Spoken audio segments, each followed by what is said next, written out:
Trust meteorologist Tim Strong for your first alert. We're growing fast at Parker's Kitchen with dozens of locations opening annually.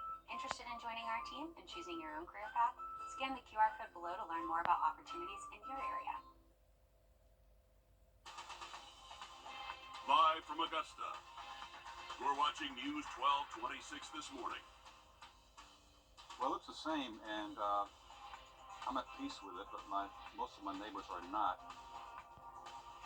Them and many other neighbors across the area now facing the challenge of weather as recovery continues from Helene. Your Audrey Dickerber is live in the West Hills, where neighbors are hoping for a miracle as we draw closer to colder temperatures. She's going to join us in just a bit. Plus, a lawsuit could be handed to Fulton County's jail in the wake of a civil rights investigation.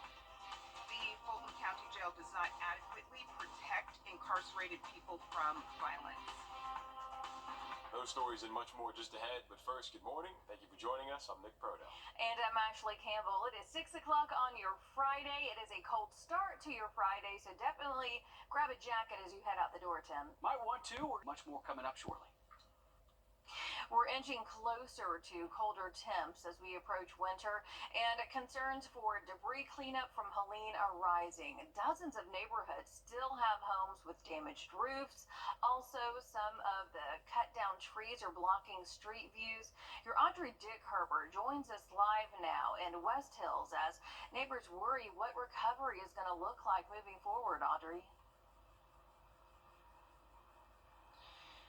Ashley, all across the CSRA, when you drive around, you see debris piled up on the sides of roads and lots of damage to homes and tarps covering roofs. And as safety concerns continue to arise, many wonder when the debris and everything is going to be cleaned back up again, especially with colder weather on the way. And actually, on the way here, we could see just trees leaning. Behind me, there was a West Hills sign that also fell down as well. But take a look at what the neighborhoods around the area look like currently. On Fairfield Drive, debris is stacked up taller than the average person, and over here in West Hills, many homes still have tarps on their roofs waiting for repairs. All the debris piled up has caused some frustration, especially in neighborhoods outside of major roads. Even though some people see the progress, they're hoping everything will be cleaned up sooner.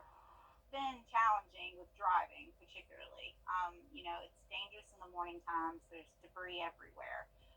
Our neighborhood, the main street's been cleaned a little bit, so that's made it better, but there's still a lot of streets throughout Augusta, and I'm all over. I'm downtown, I'm over on this side of town, I'm kind of all over the place here, and there are definitely still some areas that's pretty dangerous to drive in. So the debris pickup, while I see the trucks out there doing it, it's also feeling like it's taking a little bit longer than, we were expecting.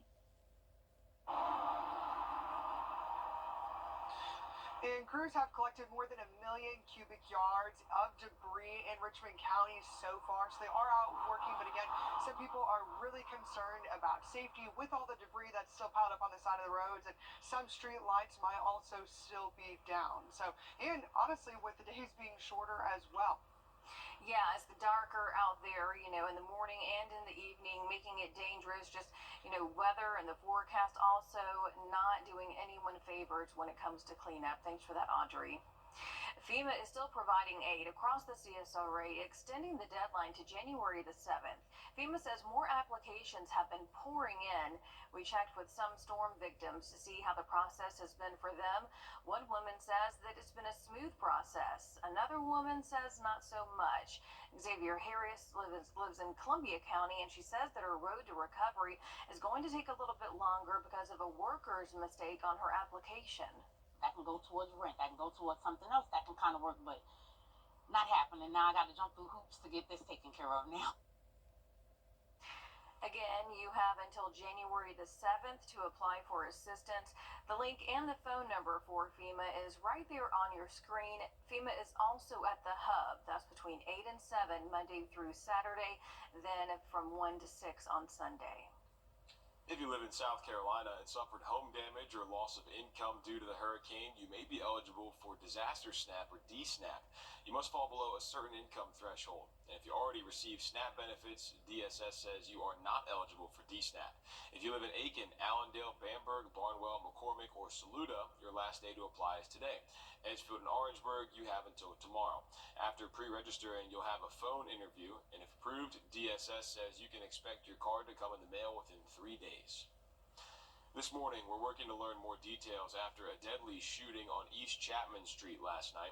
So far, Richmond County deputies tell us they got to the scene around 7:30 and saw a man who had been shot at least once. The coroner says he was pronounced dead on the scene. This is all we know right now. No word yet on the victim's name or who the suspect may be. We'll keep you updated as we find out more. The last 3 men convicted of multiple gang charges in a deadly 2023 Sweet 16 party shooting are facing nearly 400 years in prison. Officials say it happened in Douglas County. 18-year-old Kingston Cotman and 20-year-old Timothy Coleman were each sentenced to 320 years in prison on a slew of charges. 23-year-old Taken Beverly Smart will serve 20. The 3 originally faced murder charges, but those got dropped. One of the victim's sisters cried as she talked about that tragic day. I was the one who had to call my mom to let her know that her daughter was shot. 10:44 p.m.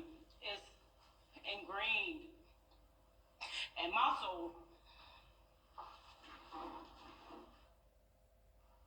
So hard to hear right there. Investigators say Hill and Moon were shot and killed outside a home that was hosting a party. Officials say 10 others between the ages of 14 and 19 were also shot. 4 others were also sentenced in this shooting. The Fulton County Jail is the center